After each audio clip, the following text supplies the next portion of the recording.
Les adages forever.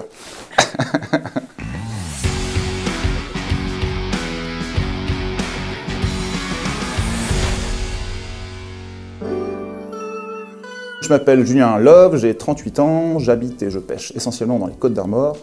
Moi j'ai commencé à être partenaire avec Laurence en fait quand on a créé l'association Fiche à la Fiche avec Édouard Duchesne et Stéphane Bertel, c'était en 2016, donc voilà ça fait 6 ans.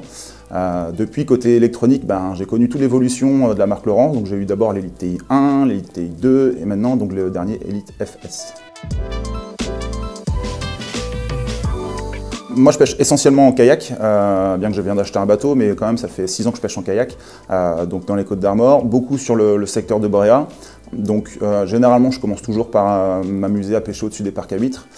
Donc là le sondeur va me servir comment? C'est donc déjà deux choses. Il va me servir à voir la hauteur d'eau qu'il y a au-dessus des parcs, quand je suis vraiment au-dessus d'eux.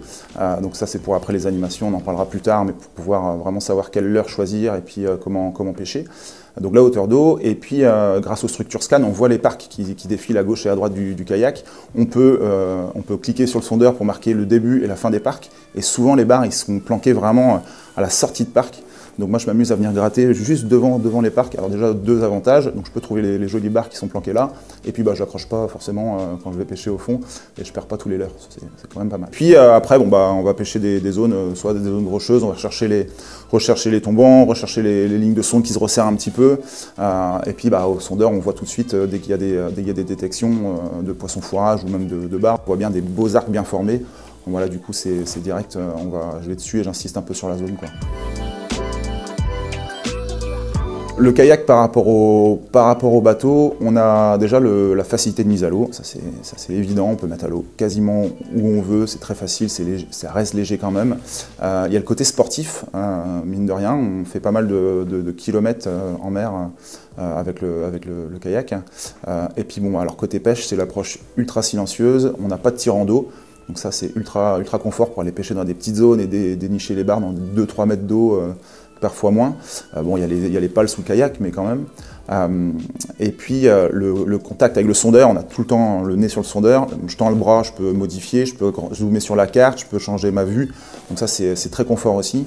Voilà, vraiment proche de la nature, c'est silencieux. Et puis un gros avantage par rapport au bateau, on peut maintenir une dérive, c'est-à-dire que si une fois qu'on a trouvé une détection intéressante sous le bateau ou un peu plus loin dans une veine de jus, il suffit de pédaler tout en pêchant. Donc on lance, tchoc, et là on vient sur la zone, on peut la poncer vraiment pendant longtemps. On n'est pas obligé d'attendre, de faire du bruit avec le moteur, de replacer, machin, en s'inquiétant de si on va se prendre un rocher ou pas. Là avec le kayak, voilà, on est sur notre zone et on y va. Et puis une fois que la carto est bien préparée et qu'on a des points un peu partout, on va sur nos boîtes aux lettres, tac tac tac, et on pêche nos poissons. Donc principalement, moi je suis sur des leurres de 9 à 12 cm, des shad principalement, sur ces configurations-là, et puis dans des petits grammages, entre 10 et 15 grammes maxi. Et quand je vais pêcher les veines de courant où il y a un peu plus de jus, là je passe sur des leurres, des slugs, quoi.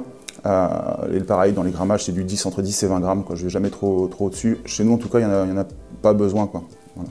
Quelquefois même un peu plus léger, voilà. On s'adapte aux conditions. On s'adapte au courant, on s'adapte à la profondeur. L'électronique va me servir, alors là, énormément à connaître la profondeur d'eau déjà. Ça, c'est surtout ça. Voir où sont situés les poissons. S'ils sont tout au fond, forcément, on va aller chercher à gratter le fond. S'ils sont plus en surface, en surface, entre deux eaux, déjà, on va pouvoir déjà les faire monter en surface, ou alors pêcher plus léger pour rester dans la première couche d'eau, quoi.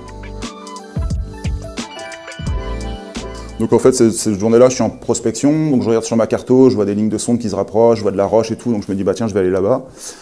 Donc je vise la zone avec mon kayak, je commence à y aller, et sur la route, donc là je voyais bien aux structures scan, justement, on voit bien ce qui se passe. Moi j'ai mis 30 mètres, donc 30 mètres à gauche, 30 mètres à droite de mon kayak. Et donc c'était du sable à gauche, du sable à droite, on voit vraiment bien le fond. Et tout d'un coup, en fait, il y avait une roche sur 15-20 mètres à peu près sur la droite du bateau, qui était pas indiquée sur la carte. On voit bien, ça monte vraiment bien, c'est vraiment impressionnant sur la structure. Du coup, il suffit de cliquer dessus sur la carto, on clique sur la roche, ça marque un point. Et du coup, j'étais allé sur cette roche-là, et j'ai lancé juste dessus, j'ai fait un bar de 60, et je suis resté dessus pendant une bonne demi-heure, où quasiment à chaque lancer, c'était pendu à chaque fois, comme on dit. Donc voilà, ça c'est cool, et c'est là qu'on se dit, ben là, sans le sondeur, c'est sûr, je ne serais jamais allé là-bas. C'est vrai qu'il y a peu de gens là, qui utilisent le Structure Scan, parce qu'ils ne connaissent pas, ou ils n'arrivent pas. Il faut vraiment essayer de prendre du temps là-dessus, parce que c'est vraiment un outil qui est génial, alors surtout en prospection, quoi. Une fois qu'on est sur la zone, et puis qu'on va avoir plus à regarder visuellement les veines de jus et tout, il sert peut-être un peu moins. Mais en prospection, c'est vraiment un outil qui est génial. Et comme je disais, il suffit de cliquer dessus pour marquer le point. Donc c'est top. Voilà.